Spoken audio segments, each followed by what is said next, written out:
Hello மக்களே, this is the part 4 of Swami சரணமையப்பா.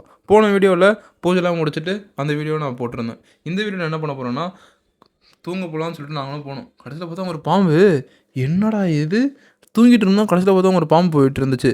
ஆனால் இதில் என்ன ஒரு இதுனா, அந்த பாம்பு எங்களை கடிக்கவோ எதுவுமே வரவே இல்லை.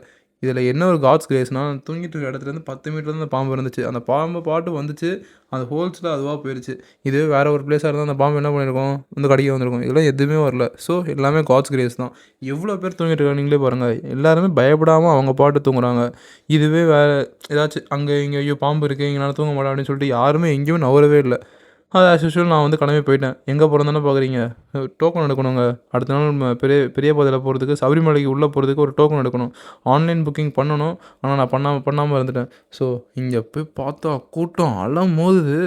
நீங்களே நினைக்கலாம், இது என்னடா இது இவ்வளோ கூட்டமாக இருக்கா அப்படின்னு. காலையில் 5 மணி அந்த மாதிரி நினைப்பீங்க, 4 மணின்னு. இல்லவே இல்லை, நைட்டு 12 மணிக்கு இந்த கூட்டம் ஆரம்பிச்சிது. நானும் சரி இந்த கூட்டம் 12 மணிக்கு கொடுத்துருவாங்க டோக்கனு, கூட்டம்லாம் மூவ் ஆகிட்டே இருக்குன்னு நினச்சா, ஃபஸ்ட்டு உண்மையிலே சொல்கிறேன், ஒரு இன்ஃபர்மேஷன் நீங்கள் கொடுக்குறீங்கன்னா டிடிடி தேவஸ்தானம் ஒரு இன்ஃபர்மேஷன் கொடுங்கன்னா ப்ராப்பராக கொடுங்க. நீங்கள் வந்து நைட்டு 12 மணின்னு சொன்னதுனால மட்டும்தான் இவ்வளோ கூட்டம் வந்துச்சு. இதுவே நீங்கள் காலையில் 8 மணின்னு சொல்லியிருந்தேன், இந்த கூட்டம் வந்திருக்கவங்க வந்துருக்காது. நான் நைட்டு 12 மணிக்கு கொடுக்குறாங்கன்னு சொன்ன உடனே நான் போய் நிற்க ஆரம்பித்தேன். அவங்க 12 மணின்றது 2 மணியாக மாற்றினாங்க.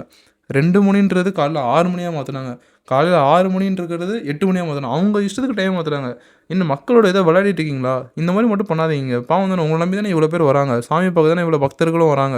ஆனால் நீங்கள் வந்து இந்த மாதிரி டைமிங்கை மாற்றிட்டே இருந்தால் என்ன பண்ண முடியும்? உங்களோட கமெண்ட்ஸ் நீங்களும் ஷேர் பண்ணுங்கள். ஸோ தட் இது ரீச் ஆகட்டும், ரொம்பவே ரீச் ஆகட்டும்.